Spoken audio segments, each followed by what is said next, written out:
Bismillah. Innal hamdalillah nahmaduhu wa nasta'inuhu wa nastaghfiruh wa na'udzu billahi min shururi anfusina wa min sayyiati a'malina. Man yahdihillahu fala mudilla lahu wa man yudlilhu fala hadiya lahu.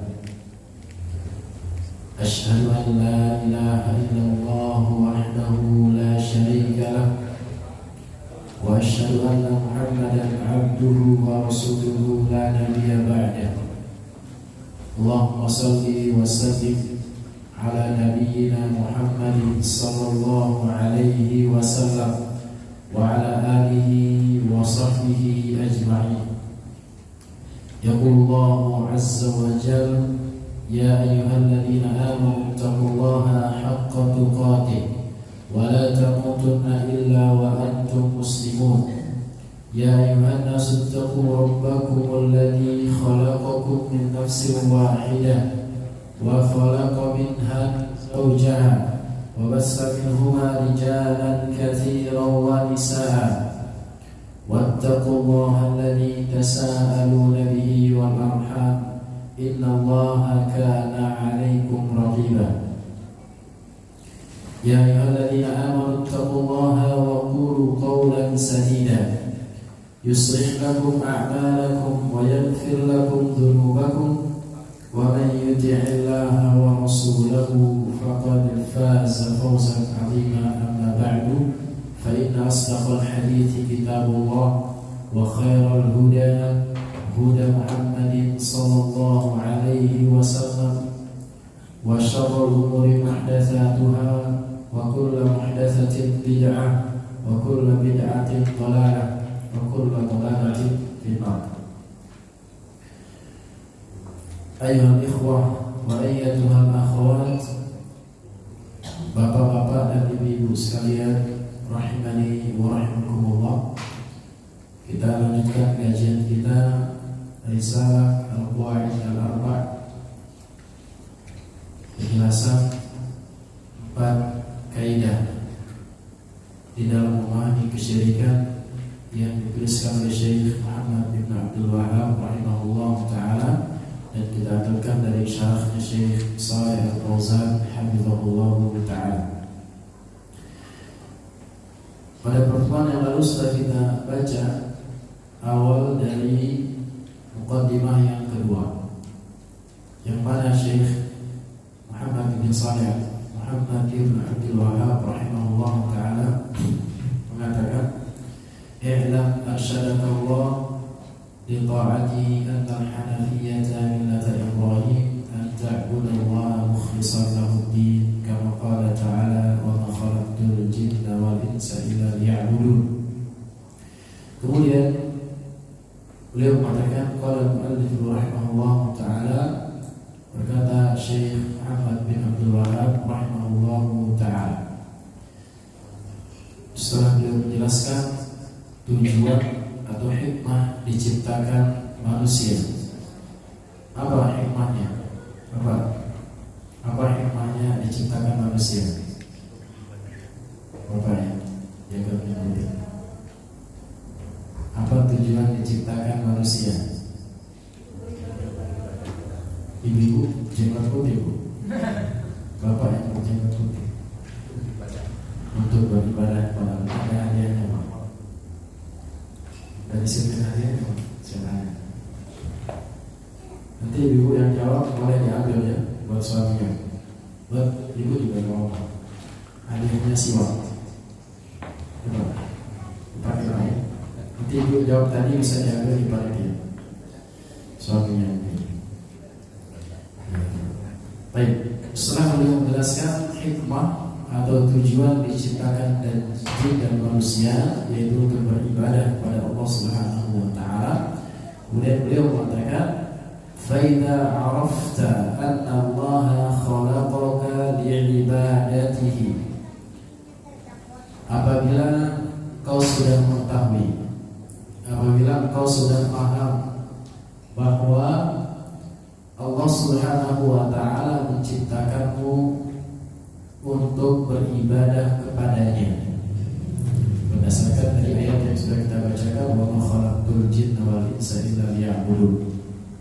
Jika engkau sudah tahu demikian bahwa engkau diciptakan untuk beribadah, fa'lam, maka ketahuilah annal ibadata la tusamma ibadatan illa ma'at tauhid. Ketahuilah bahwasanya ibadah itu tidak dikatakan ibadah. Sebuah amalan yang dikategorikan sebagai ibadah tidak dikatakan ibadah yang benar, tidak dikatakan ibadah yang diterima illa ma'at tauhid, kecuali dibarengi dengan tauhid, kecuali kita bertauhid kepada Allah Subhanahu wa ta'ala. Kama anna as-salata la tusamma salatan illa ma'at taharah, sebagaimana salat tidak dikatakan salat atau tidak diterima salat seseorang kecuali kalau dia bersuci, baik dari hadas kecil maupun dari hadas besar. Begitu pula ibadah harus suci dari syirik kecil ataupun dari syirik besar. Sama-sama meskipun syirik kecil itu bisa merusak ibadah. Namun beda dengan kata para ulama, syirik kecil hanya merusak ibadah yang sedang dikerjakan saja.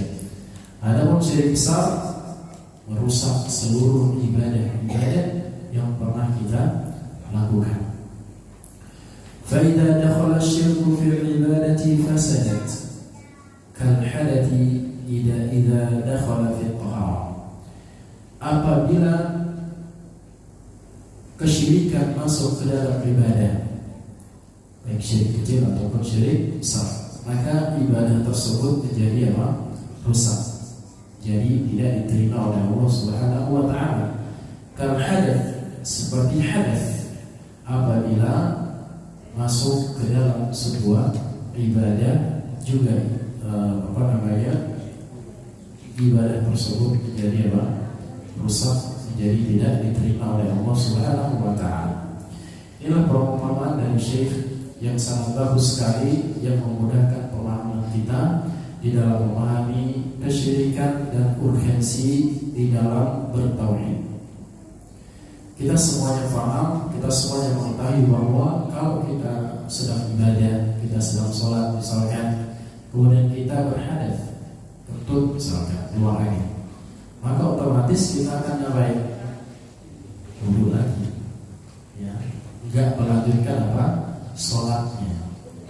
Atau misalkan kita belum bertaharah, masih dalam keadaan junub misalkan, maka kita tidak mungkin akan sholat. Kita tidak mungkin akan melakukan ibadah sholat, kecuali kita akan bersihkan dulu yang namanya hadas tersebut. Kita akan mandi terlebih dahulu. Kemudian para jamaah yang dimuliakan oleh Allah Subhanahu wa ta'ala, kita akan bacakan apa yang disebutkan oleh Syekh Fauzan hafizahullah ta'ala. Beliau mengatakan, فَإِذَا عَرَفْتَ أَنَّ اللَّهَ خَلَقَكَ لِعِبَادَتِهِ yakni idza arafta min hadhihi al-ayah. Yang boleh maksud dari ucapan beliau, apabila kau mengetahui tujuan kamu diciptakan untuk ibadah. Hal ini berdasarkan ayat wa ma khalaqtul jinna wal insa illa liya'budun, dan tidak aku ciptakan jin dan manusia kecuali hanya untuk beribadah kepadamu saja. Ini yang sering kita sebutkan ayat ini, ya, mungkin sampai kita hafal. Ayat surat apa? Ada yang tahu surat apa? Ayat berapa? Katakan Pak ya. At-Taubah ayat 100. Ada yang lain? Yang lain Pak? Yang paling belakang. Ayat di mana? Ahsan. Al-Zariyat ayat di mana? Tolong Pak. Yang jawabannya putih lagi nih. Kita cari yang putih-putih. Oh ini udah putih juga nanti Pak ya, sebentar lagi. Ini biar yang jawabnya masih hitam semangat, biar yang putih aja semangat, apalagi yang masih hitam. Apalagi yang belum berjenggot, ibu-ibunya belum berjenggot, harus semangat tuh. Baik, itu yang sering kita baca, yang sering kita ulang, dan harus sering-sering kita ulang bahwa urgensi kita diciptakan oleh Allah Subhanahu wa ta'ala adalah untuk ibadah, bukan untuk selainnya, bukan untuk mengumpulkan harta, bukan untuk meraih jabatan ataupun yang semisalnya. Tapi kita jadikan harta, kita jadikan jabatan dan yang semisal dari urusan dunia untuk membantu kita menjalani atau mendapatkan tujuan kita diciptakan tersebut, yaitu untuk beribadah kepada Allah Subhanahu wa taala. Ketika Allah Subhanahu wa taala mengatakan wa ma khalaqtul jinna wal insa illa liya'budun, kemudian beliau mengatakan wa anta minal insi, dan kamu itu, kita semuanya termasuk dari manusia tersebut. Maka dakhilun fi hadhil ayat, kita masuk ke dalam perintah di dalam ayat tersebut. Kita termasuk ke dalam perintah untuk beribadah hanya kepada Allah Subhanahu wa taala. Wa 'arafta anna Allah ma khalaqaka 'abatha, dan kau harus tahu bahwa Allah tidak menciptakanmu begitu saja, sia-sia begitu saja, tidak. Ya, tidak menciptakan kita hanya untuk lahir, tumbuh, makan, tidur, mati, tidak. Kemudian tidak ada apa-apa setelah itu. Au khalaqaka litakul wa tashrab faqat. Kau juga harus mengetahui bahwa Allah tidak menciptakan kau hanya untuk makan, hanya untuk minum saja, tidak. Dan juga di dunia ini, kata Syekh, kita tidak diciptakan hanya untuk main-main saja, hanya untuk bersenang-senang semata. Lam yakhluqka bihada. Allah tidak menciptakan kalian untuk hal tersebut, tidak untuk makan minum saja, tidak untuk bersenang-senang saja, tidak untuk sia-sia begitu saja. Khalaqaka li'ibadatihi. Allah Azza wa Jalla menciptakan kita untuk apa? Untuk beribadah kepadanya, kepada Allah Subhanahu wa ta'ala. Wa inna sakhkhara laka hadhihi al-mawjudat min ajli an tasta'ina biha 'ala ibadatihi. Dan Allah Subhanahu wa ta'ala hanya saja menundukkan semua hal yang ada di dunia ini. Ditundukkannya matahari, ditunjukkannya dunia ini, dan semua hal yang ada di dunia ini untuk apa? Min ajli an tasta'ina biha 'ala ibadati, agar kita bisa memanfaatkan benda-benda tersebut, agar kita bisa memanfaatkan semua yang ada di muka bumi ini untuk apa? Untuk ibadah kepadanya. Jangan dibalik, ya, bukan untuk mengumpulkan benda-benda tersebut, tapi digunakan, kalau kita sudah dapat harta tersebut, kita gunakan untuk apa? Untuk membantu kita untuk apa? Ibadah. Ya, karena dengan harta kita bisa bersedekah, kita bisa berinfak, kita bisa haji, kita bisa umrah, kita bisa menafkahi keluarga. Hanya dengan harta kita digunakan untuk apa? Dalam rangka beribadah kepada Allah Subhanahu wa ta'ala. Li'annaka la tastati' an ta'isha illa bihadhihi al-ashya'. Karena kalian tidak mungkin mampu hidup kecuali dengan benda-benda tersebut, kecuali dengan harta, kecuali dengan perniagaan. Kita tidak bisa hidup. Maka kita gunakan hidup kita bukan untuk mengumpulkan semata, tapi kita gunakan untuk apa? Membantu kita dalam rangka ibadah kepada Allah Subhanahu wa ta'ala. Wa la tatawassal ila ibadatillahi illa bihadhihi al-ashya'. Kau juga enggak bisa sampai ibadah kepada Allah Subhanahu wa ta'ala kecuali dengan benda-benda tersebut. Sakhkharaha Allahu laka li ajli an ta'budahu. Allah tundukkan semua itu dengan tujuan apa? Untuk kau gunakan untuk ibadah kepada Allah Subhanahu wa ta'ala. Laisa min ajli an tafraha biha, bukan untuk kau bersenang-senang dengan benda-benda tersebut, bukan untuk berfoya-foya, hanya untuk bersenang-senang semata. Apalagi bukan untuk watafsuk watafjur, bukan untuk digunakan di dalam rangka apa? Kefasikan, ataupun di dalam rangka apa? Berbuat dosa. Ya, digunakan benda-benda, harta ataupun yang yang semisal itu dari Allah Subhanahu wa taala bukan untuk digunakan untuk bermaksiat kepada Allah Subhanahu wa taala, ataupun bukan semata-mata untuk makan, minum dan seterusnya. Hada sya'nul bahari. Kata Syekh Habibullah taala, ini sifat atau kerjaannya siapa? Hewan, binatang. Kalau cuma buat makan, cuma buat minum, ya, hidup hanya untuk apa? Senang-senang saja. Ya. Ini hanya kerjaannya siapa? Hewan. Kita jangan sampai seperti hewan.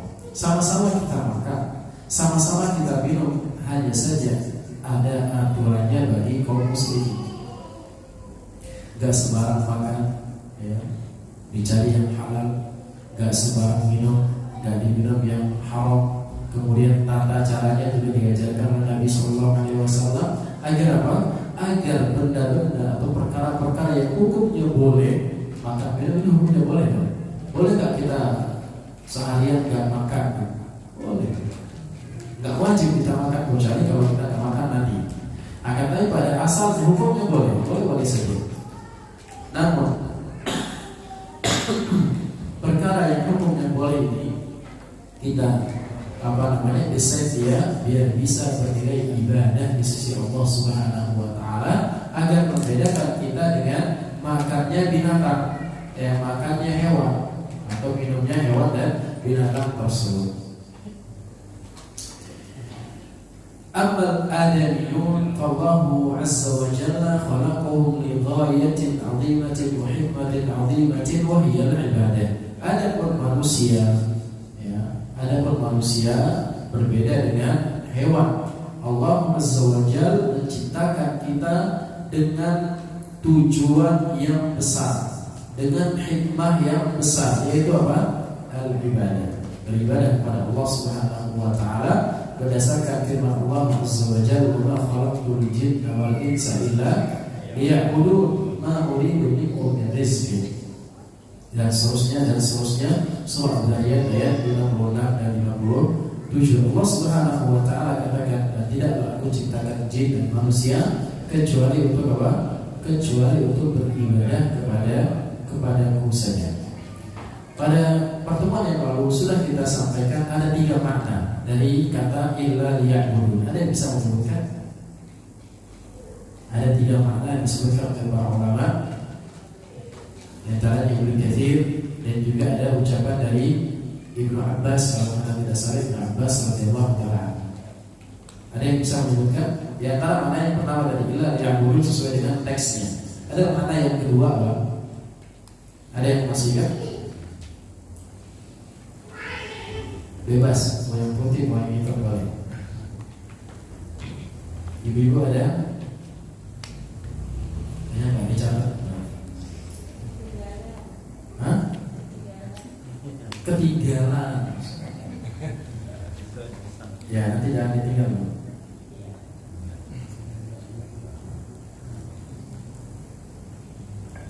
Ada yang masih ingat, Pak? Ada yang mencatat? Bapak catat nggak, Pak? Mari kita sampaikan maknanya adalah illa liwahidun, kecuali untuk mentauhidkanku.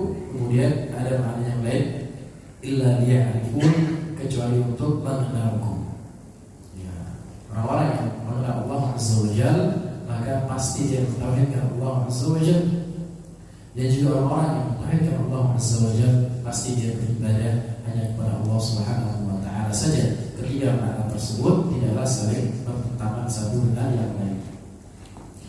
Ma uridu minkum min rizqin. Aku enggak akan, kata Allah azza wa jalla, aku enggak ingin engkau memberi rizki. Nanti ada lanjutan ayat yang disebutkan oleh Allah azza wa jalla. Kemudian Allah azza wa jalla di sini menyebutkan di ayat yang kedua bahwa Allah ma khalaqaka litaktasibalahu. Allah tidak menciptakan kita untuk nyari makan buat Allah atau nyari nafkah buat siapa? Buat Allah azza wa jalla. Kita beribadah ini bukan untuk semakin meninggikan derajat Allah Subhanahu wa taala, bukan. Bukan juga kalau kita enggak ibadah semuanya derajatnya Allah diturunkan. Ya. Bukan untuk apa? Bukan untuk Allah Subhanahu wa taala. Au tahtarifa wa tajma'a lahu malan. Bukan untuk mengumpulkan harta untuk Allah Azza wa Jalla. Ketika kita bersedekah, ketika kita berinfak, itu bukan kita kasih buat Allah, bukan. Ya. Ketika kita menyembelih hewan kurban, bukan kasih daging atau darahnya kepada Allah Azza wa Jalla. Allah enggak butuh semua itu. Ya, ini maksudnya wala tahtarifa wa tajma'a lahu malan kama yaf'alu bani Adam ba'duhum li ba'din yaj'aluna malan yajma'una lahum al-makasib. Sebagaimana manusia yang mempekerjakan orang lain untuk apa? Untuk mendapatkan harta. Adapun Allah Azza wa Jalla memerintahkan kita untuk ibadah itu untuk apa? Untuk diri kita sendiri. Ya. Kalau kita beribadah kepada Allah Azza wa Jalla, manfaatnya untuk kita sendiri, bukan untuk Allah Azza wa Jalla. Allah Subhanahu wa taala Maha tinggi, Maha mampu segala-galanya, Maha sempurna. Tidak akan berkurang kemahakuasaan Allah Azza wa Jalla meskipun ada yang murtad dari agama Islam. Meskipun ada yang enggak mau beribadah kepada Allah Azza wa Jalla. Sehingga disebutkan dalam sebuah hadis bahwa ukuran dunia ini seperti apa? Kalau ada seorang mencelupkan jarum ke lautan, kemudian kata Nabi SAW ketika diangkat, kira-kira yang menetes itu ada berapa tetes? Mungkin 1 atau 2 tetes. Itulah perumpamaan dunia dibandingkan kekuasaan yang ada di sisi Allah Subhanahu wa taala. Lautannya tidak ada sama sekali bandingan. Sehingga kalaupun kita beribadah ataupun melakukan ketaatan kepada Allah Subhanahu wa taala, bukan untuk Allah Azza wa Jalla, tapi untuk diri kita sendiri. Allah ghaniyun an hada. Bukan untuk semua itu. Allah enggak butuh semua hal tersebut. Allah tidak akan menciptakan kita untuk mencari harta. Wallahu ghaniyun 'anil 'alamin. Dan Allah Azza wa Jalla sangat tidak butuh kepada alam. Apa itu alam? Pernah kita sampaikan bahwa alam itu maksudnya adalah semua yang ada selain Allah Subhanahu wa taala itu apa? Alam. Meskipun Allah Subhanahu wa taala mengatakan Allah berselain di atas arsy-Nya saja, tapi Allah sebenarnya tidak butuh kepada arsy tersebut. Allah tidak butuh kepada semua alam semesta ini. Allah tidak butuh. Begitu pula kalau kita beribadah kepada Allah, bukan untuk kita sendiri, melainkan untuk apa? Bukan untuk Allah Azza wa Jalla, melainkan untuk diri kita sendiri. Oleh karena Allah Subhanahu wa taala katakan, "Ma uridu minkum min rizqin." Aku enggak butuh kau memberikan rezeki. Wa ma uridu an yut'imun. Dan aku enggak butuh kau beri makan. Ya, Allah enggak butuh kepada apa? Kepada makan. Allah enggak butuh kepada minuman seperti manusia. Allah Azza wa Jalla yut'im wa la yut'am. Allah Azza wa Jalla memberi makan tapi tidak butuh apa? Tidak butuh makan. Ghaniyun 'anil ta'am. Allah tidak butuh kepada makanan. Wa ghaniyun azza wa jalla bi dzatihi. Allah Subhanahu wa taala Maha kaya dengan zatnya sendiri. Tidak butuh kepada apapun dari kita semuanya. Laisa huwa bihajatin ila ibadatihi. Allah Azza wa Jalla enggak butuh kepada ibadah kita pada hakikatnya. Ya. Allah enggak butuh kita ibadah kita semuanya. Lau kafarta, kata Syekh rahimahullah taala, lau kafarta, seandainya engkau kufur, seandainya engkau keluar dari agama Islam, seandainya engkau tidak beribadah, mana qasat milkullah, kerajaan Allah dan kepemilikan Allah tidak akan berkurang dengan kekufuran kita. Dengan kita tidak beribadah kepadanya, kerajaan Allah, apa yang di sisi Allah Azza wa Jalla tidak akan berkurang sama sekali. Bahkan karena Allah Azza wa Jalla dalam hadits qudsi menyebutkan bahwasanya kalau seandainya seluruh kalian dari manusia yang pertama sampai yang terakhir, baik manusia ataupun jin, berkumpul di sebuah tempat kemudian meminta seluruh permohonannya. Kemudian kata Allah Azza wa Jalla, kemudian diberikan seluruh apa yang diminta, tidak akan berkurang apa yang di sisi Allah Azza wa Jalla. Sehingga jangan kita berharap dan kita berpikir bahwa kita beribadah untuk Allah Azza wa Jalla, bukan, tapi untuk diri kita, untuk diri kita sendiri. Ya, oleh karena kita harus ikhlaskan niat kita kepada Allah Azza wa Jalla. Lakin anta alladhi bihajatin ilaih, akan tapi kau yang butuh kepada ibadah tersebut. Ya, kita yang butuh kepada apa? Ibadah tersebut. Anta alladhi bihajatin ila ibadah, kau yang butuh kepada ibadah tersebut. Famin rahmatihi, dan di antara rahmat Allah Azza wa Jalla, annahu amaraka bi'ibadatihi min ajli maslahatika. Bahwasanya Allah Azza wa Jalla di antara hikmahnya adalah Allah memerintahkan kepada kita semuanya untuk beribadah kepada Allah untuk apa? Limaslahatika, untuk kemaslahatanmu sendiri, untuk kemaslahatan kita. Kita beribadah untuk apa? Kemaslahatan kita semuanya, kita yang butuh kepada ibadah tersebut. Di annaka idza 'abadtahu fa innahu subhanahu wa ta'ala yukrimuka bil jazaa'i wath thawab. Oleh karena kalau kau beribadah kepada Allah, maka sejatinya Allah akan apa? Allah akan memuliakanmu dengan al-jazaa' dan al-thawab. Kita dimuliakan dengan balasan dan pahala dari Allah Subhanahu wa ta'ala. Semakin kita beribadah kepada Allah, balasan kita semakin banyak. Derajat kita di sisi Allah semakin apa? Semakin banyak. Sehingga kitalah yang butuh ibadah tersebut, bukan semata-mata kebutuhan dari Allah Azza wa Jalla. Fal ibadatu sababun li ikramillahi laka fid dunya wal akhirah. Maka ibadah tersebut adalah sebab Allah Azza wa Jalla memuliakanmu di dunia ataupun di akhirat. Oleh karena kalau kita mencari kemuliaan bukan dengan yang lain, akan tapi dengan beribadah kepada Allah Subhanahu wa ta'ala. Orang-orang yang semakin mulia, orang-orang yang semakin mulia di sisi Allah Azza wa Jalla adalah orang-orang yang ibadahnya semakin bagus. Siapa yang ibadahnya semakin bagus? Para nabi. Ya. Bukan semakin dikit dosanya terus semakin malas ibadah, bukan. Ada sebagian orang yang sudah menganggap dirinya sudah sempurna, sudah enggak wajib lagi ibadah. Padahal Nabi kita Sallallahu Alaihi Wasallam sampai di akhir kehidupannya masih apa? Masih zikir ibadah. Tidak ada yang lebih mulia daripada Nabi kita Sallallahu Alaihi Wasallam. Sehingga di hari terakhir wafat beliau Sallallahu Alaihi Wasallam, beliau pingsan, kemudian siuman lagi, nanya kepada orang di sekitarnya, apakah manusia sudah sholat? Nah itu waktu sholat.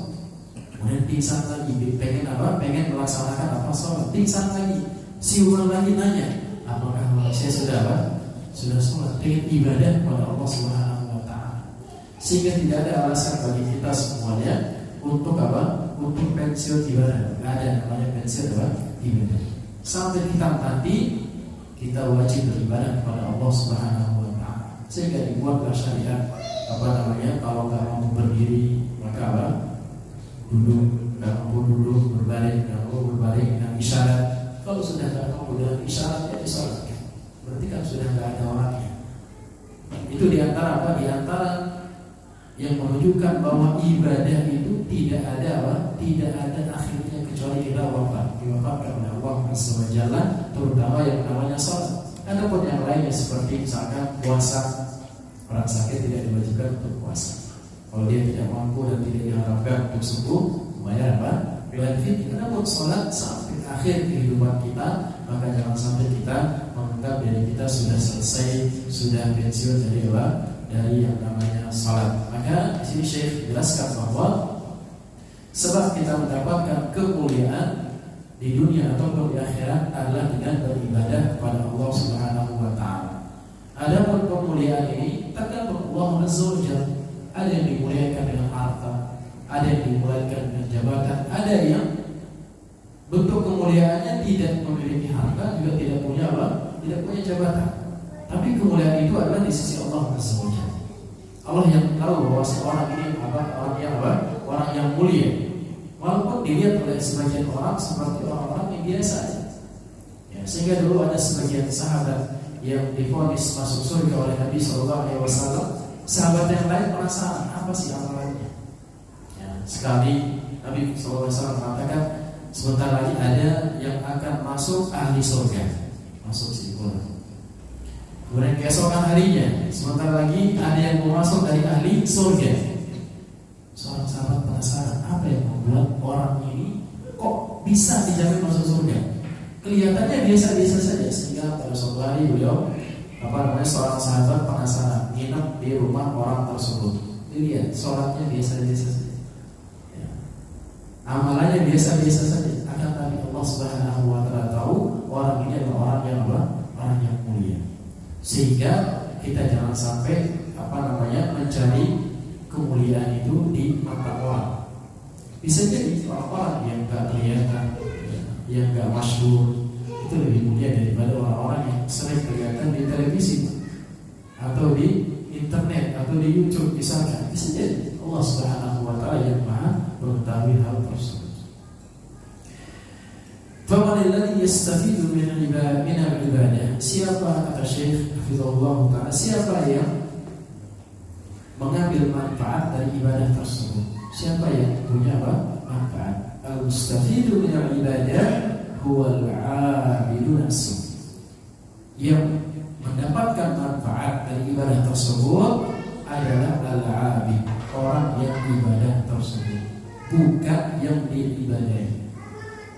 Allah Azza wa Jalla tidak butuh kepada ibadah kita. Amma Allah Azza wa Jalla fa innahu ghaniyyun 'an khalqihi. Allah Azza wa Jalla tidak butuh kepada makhluknya. Kemudian fakal di penggalan yang pertama dari ucapan Syekh rahimahullah ta'ala. Kemudian kata Syekh hafizahullah ta'ala, qala fa'lam anna al-ibadata la tusamma ibadatan illa ma'a at-tauhid kama anna as-salata la tusamma salatan illa ma'a at-tahar.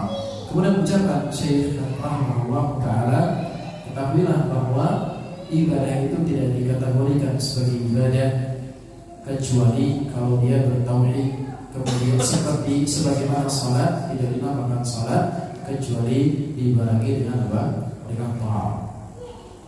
Kata Syekh hafizahullah ta'ala, fa idza 'arafta anna Allah khalaqaka li ibadatihi. Apabila engkau mengetahui bahwa Allah Azza wa Jalla menciptakanmu untuk beribadah, fa innal ibadata la takunu sahihatan yardaha Allah subhanahu wa ta'ala illa tawaffara fiha syartan. Maka ibadah itu tidak dikategorikan sebagai ibadah yang sahih, ibadah yang diterima, yang diridhoi oleh Allah Azza wa Jalla, kecuali terpenuhi dua syarat. Ya. Fa idza ikhtalla syartun min syartain batalat. Apabila hilang, tidak terpenuhi satu di antara kedua syarat tersebut, maka ibadah tersebut batal, tidak diterima oleh Allah Subhanahu wa ta'ala. Kedua syarat ini harus terpenuhi, ya. Tidak bisa kita satu diterpenuhi, satu tidak terpenuhi, maka sama-sama tidak ada manfaatnya di sisi Allah Azza wa Jalla. Apa saja syarat tersebut? Syaratul awal, syarat yang pertama, an takuna khalisatan liwajhillahi laisa fiha syirkun. Yang pertama, syarat ibadah yang pertama adalah ibadah tersebut harus ikhlas, mengharapkan wajah Allah Subhanahu wa ta'ala, dan tidak terdapat kesyirikan, baik syirik yang kecil ataupun syirik yang besar. Faida khalaqaha syirkun batalat. Kalau seandainya ibadah tersebut diliputi terjangkiti oleh kesyirikan, maka ibadah tersebut batal atau tidak diterima oleh Allah Azza wa Jalla. Bahkan bisa jadi menjadi sebab kita dimasukkan ke dalam neraka oleh Allah Azza wa Jalla. Ya, ibadah tersebut bukan hanya batal, bisa jadi menjadi sebab kita dimasukkan ke dalam neraka oleh Allah Azza wa Jalla. Mungkin bapak-bapak masih ingat hadis yang lumayan panjang menyebutkan 3 orang pertama kali masuk neraka. Apa sebabnya? Syirik kecil. Yang namanya apa? Yang namanya dia beribadah, dia berjihad, tapi masuk ke dalam apa? Neraka. Dia menuntut ilmu, dia membaca Al-Quran, tapi masuk ke dalam neraka. Dia bersedekah, bahkan sedekahnya mungkin kita nggak mau.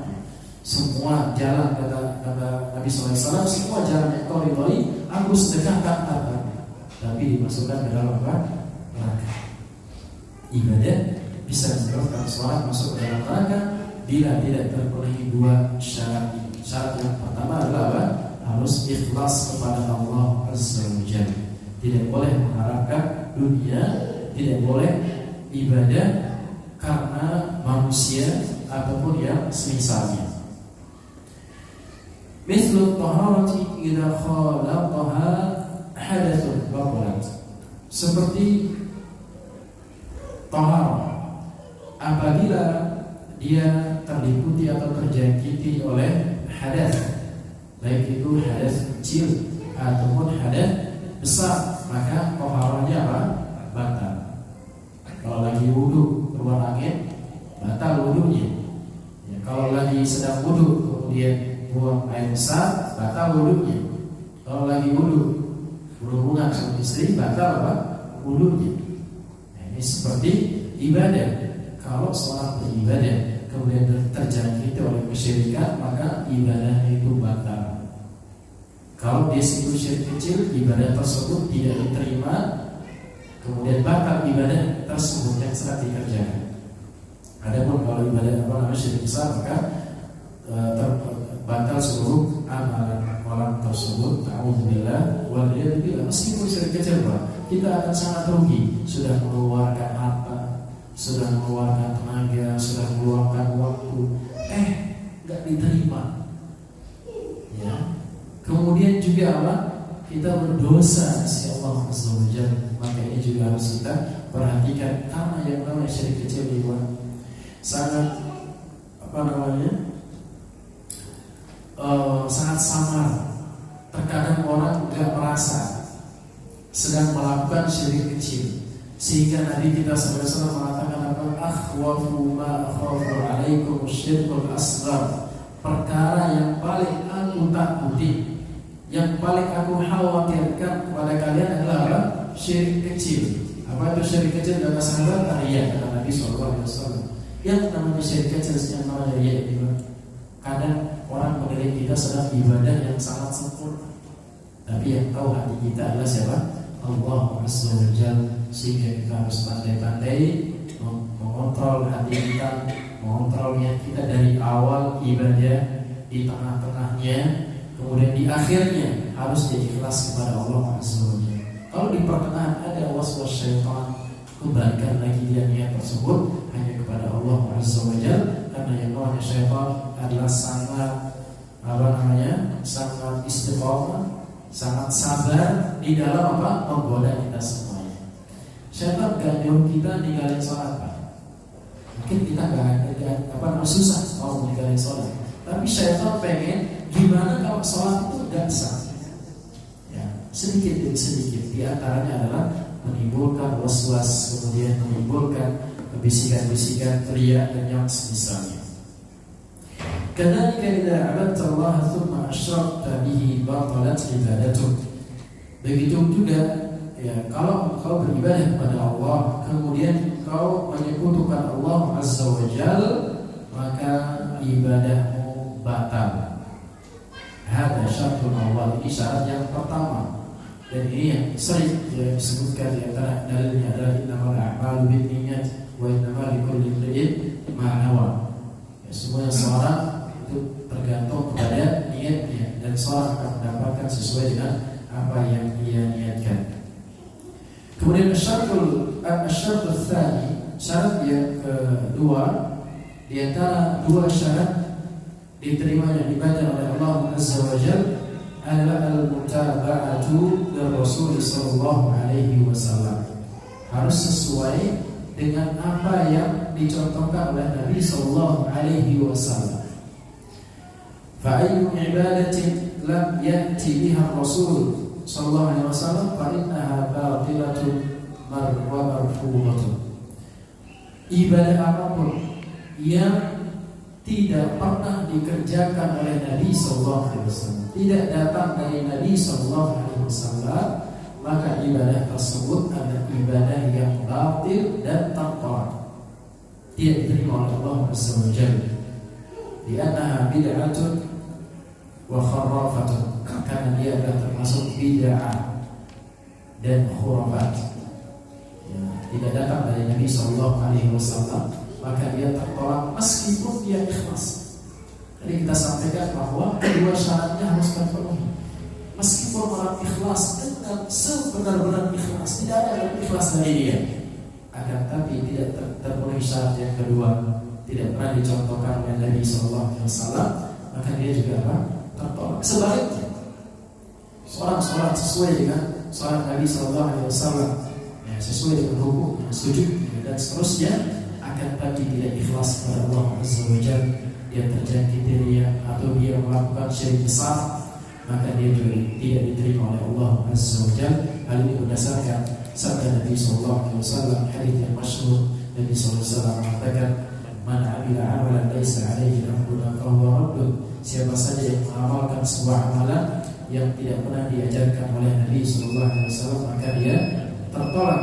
Wa fi riwayatin, terakhir sebelum azan, wa fi riwayatin man ahdatha fi amrina hadza ma laysa minhu fa huwa raddun. Siapa saja yang membuat amalan ibadah. Kalau hadis yang pertama tadi sifatnya apa? Umum bagi orang-orang yang mengamalkan meskipun bukan dia yang buat. Ya. Dia tahu itu bid'ah, tapi dia mengamalkan meskipun bukan dia yang bikin. Zikir atau sholatnya ataupun yang semisalnya ritual-ritual, dia termasuk dalam hadis yang pertama tadi. Lebih spesifik bagi orang-orang yang berbuat amalan yang tidak pernah diajarkan oleh Nabi sallallahu alaihi wasallam, apapun bentuk ibadahnya, ma laisa minhu fa huwa raddun, yang tidak pernah diajarkan oleh kami, kata Nabi sallallahu alaihi wasallam, maka amalan tersebut tertolak meskipun dia lakukan dengan apa? Ikhlas kepada Allah Azza wa Jalla. Kita lanjutkan insyaallah pada adzan isya.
Alhamdulillah wassalatu wassalamu ala Rasulillah.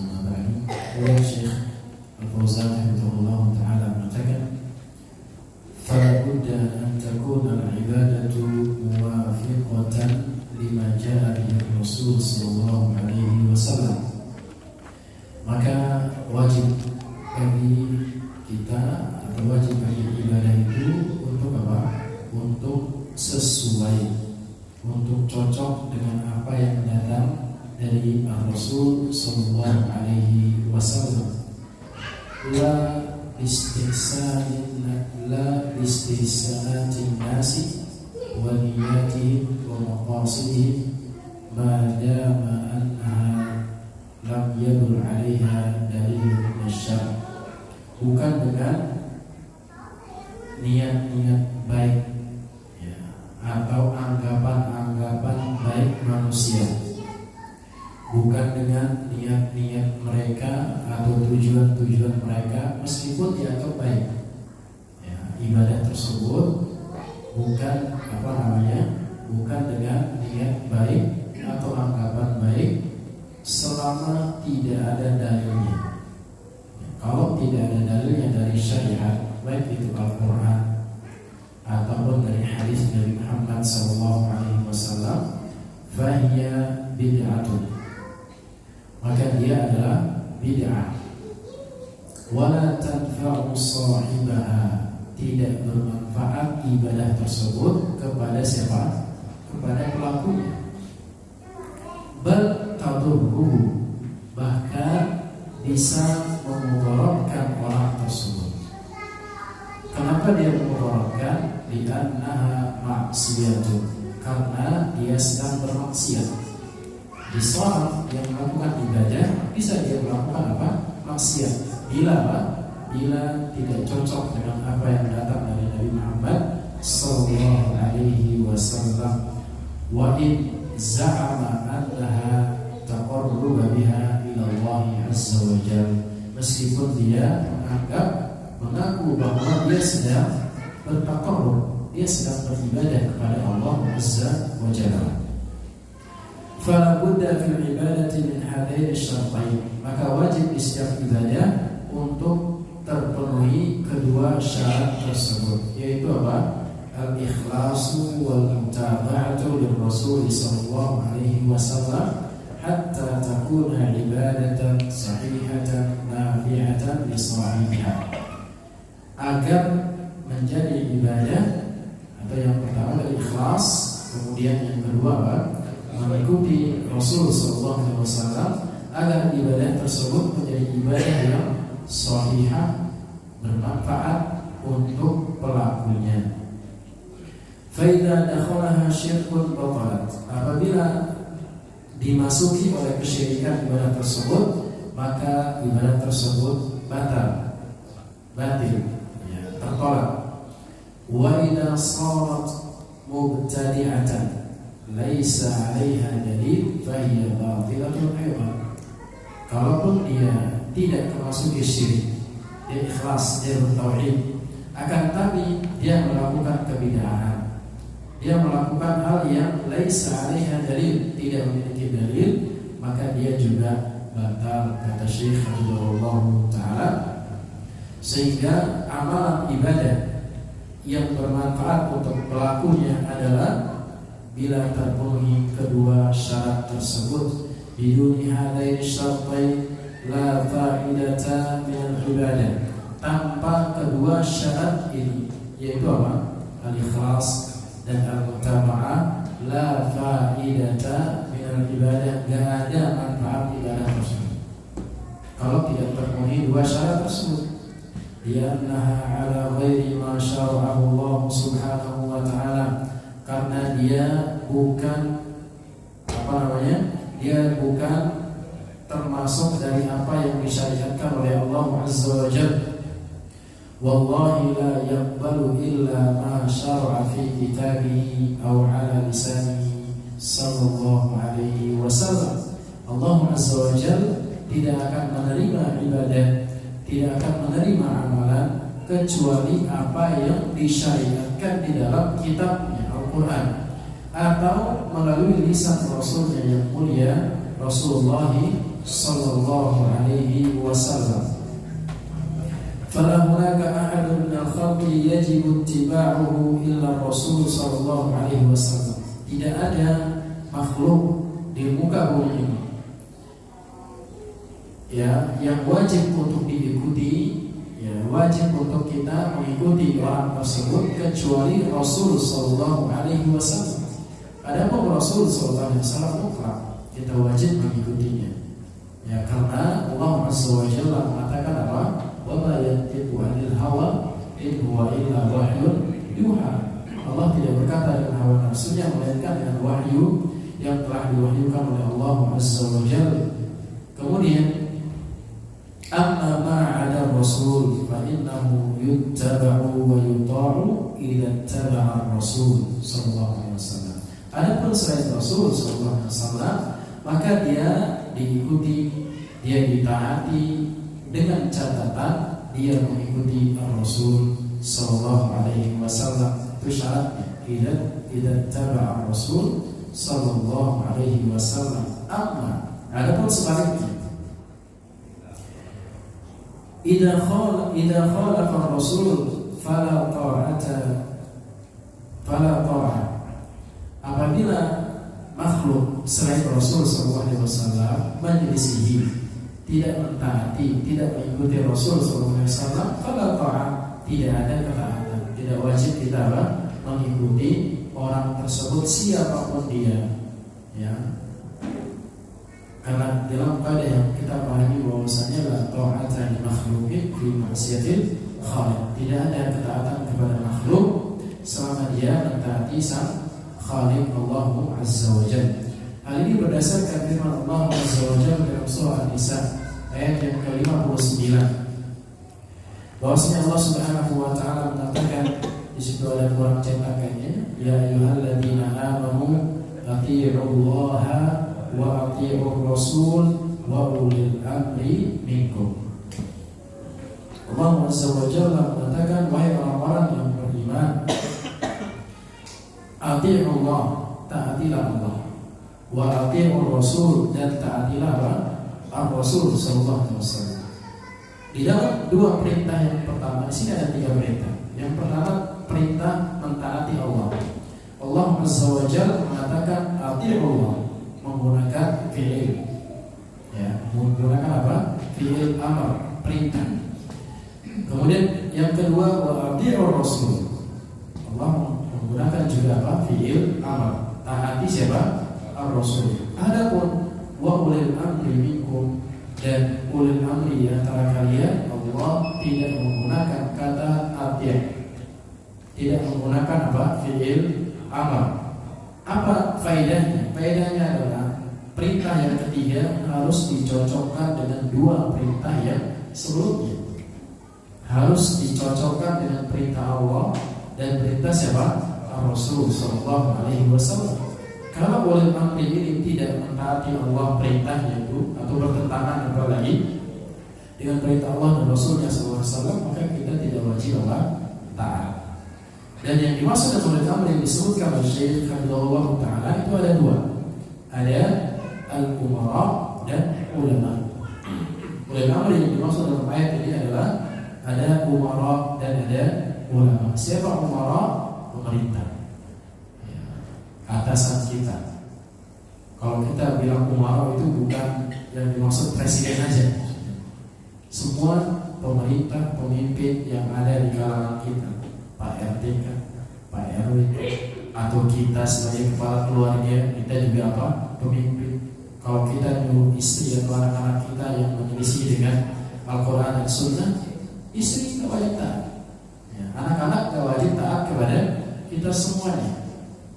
Begitu pula ulama, ya, para ustadz, para kiai, para habib ataupun para tuan guru, kalau perintahnya bertentangan dengan Al-Quran, bertentangan dengan Rasul sallallahu alaihi wasallam, mungkin nggak kira-kira?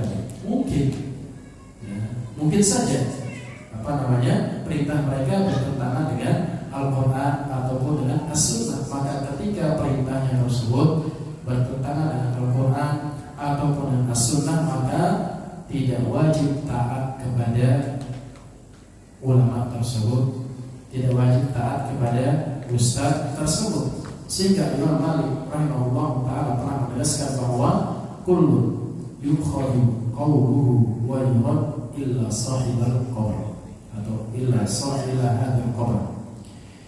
Kata beliau rahimahullah ta'ala, semua orang berhak diterima dan berhak ditolak ucapannya kecuali penghuni kuburan ini. Beliau menunjuk kuburan Nabi kita Nabi Muhammad sallallahu alaihi wasallam, bahkan termasuk beliau. Bahkan beliau berpesan adalah, kalau ucapanku bertentangan dengan hadis, dengan dalil, tepat ucapan yang diambil. Ya, diambil adalah apa? Dalil yang sahih tersebut. Dan semua ulama sepakat, 4 mazhab yang populer, semua ucapan yang mereka semua ucapan mereka yang bertentangan dengan Al-Quran dan bertentangan dengan hadis Nabi Muhammad SAW, maka berhak untuk ditolak.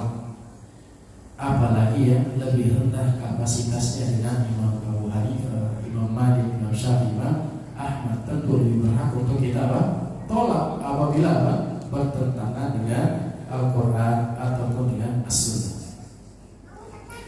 Faida ata'ullaha wajabat ta'atuhum wattiba'uhum. Apabila mereka para ulil amri, para ulama, para umara itu mentaati Allah, maka kita wajib untuk taat dan wajib untuk mengikuti mereka. Amma idza khalafu amrallah fa innaha la tajuzu ta'atuhum wa ittiba'uhum fima khalafu bihi. Kalau mereka menyelisihi Allah, menyelisihi Rasul sallallahu alaihi wasallam, maka tidak boleh mengikuti, mentaati mereka, tidak boleh mentaati mereka di tempat mereka menyelisih tersebut, di perintah yang mereka menyelisih tersebut. Tidak boleh apa? Tidak boleh taat dan patuh kepada mereka. Bukan di semua hal. Misalkan memerintahkan satu perkara yang menyelisih perintah Allah, bukan berarti kita nggak boleh taat kepada yang lain. Contohnya misalkan di pemerintah, misalkan ada kesalahan pemerintah, kita wajib taat kepada yang tidak menyelisihi. Contohnya misalkan kalau nikah, ya urus di KUA misalkan. Jangan gara-gara sebuah kesalahan pemerintah kita membatalkan semua ketaatan kita, bukan. Tetap di perkara-perkara yang tidak menyelisih pemerintah, dan tidak menyelisih syariat, tidak menyelisih Al-Quran, tidak menyelisih Sunnah, kita wajib mentaati. Contoh yang lain misalnya, kalau mau berkendara harus ada SIM misalnya. Jadi perintah, ada yang belum punya SIM itu wajib kita taat, Pak ya. Karena itu adalah perintah dari pemerintah yang tidak menyelisih menyelisih syariat. Begitu pula contoh-contoh yang lain. Kalau Bapak bisa, kalau anak tanya satu-satu bisa menemukan contohnya. Li'annahu laysa hunaka ahadun yudha'u istiqlalan min al-khalqi illa Rasul sallallahu alaihi wasallam. Karena tidak ada satu orang pun yang dia ditaati secara mutlak ketaatannya dari makhluk-makhluk yang ada ini kecuali siapa? Kecuali Rasulullah sallallahu alaihi wasallam. Wa ma adahu fa innahu yuta'u wa yuttaba idza ata'a Rasul sallallahu alaihi wasallam. Adapun selain Rasulullah sallallahu alaihi wasallam, maka dia bisa ditaati, bisa diikuti selama dia mentaati Rasulullah sallallahu alaihi wasallam, dan wattaba'a Rasul selama dia mengikuti Rasulullah sallallahu alaihi wasallam. Fahadihi hiya ibadatu as-sahihah. Maka ini adalah ibadah yang sahihah, yaitu terpenuhi dua syarat, ikhlas dan mutaba'ah, atau mengikuti contoh dari Nabi Muhammad sallallahu alaihi wasallam. Mungkin ini dapat kita sampaikan kepada jemaah dalam kesempatan yang mulia ini. Semoga Allah Azza wa Jalla memudahkan kita untuk bisa beribadah yang ikhlas kepada Allah Azza wa Jalla dan senantiasa mengikuti contoh dari Rasulullah sallallahu alaihi wasallam, dan kita terhindar dari segala macam bentuk kesyirikan dan ibadah-ibadah yang tidak pernah diajarkan oleh Nabi Muhammad sallallahu alaihi wasallam. Allah taala bisawab. Tidak ada pertanyaan, Pak? Ada waktu 1 menit. Kalau ditulis. Kalau tidak ada, jangan dipaksakan, ya. Ibu-ibu ada yang tanyakan, Bu? Baik, kalau tidak ada, subhanallah wa bihamdika, asyhadu an la ilaha illa anta, astaghfiruka wa atubu ilaik. Assalamualaikum warahmatullahi wabarakatuh.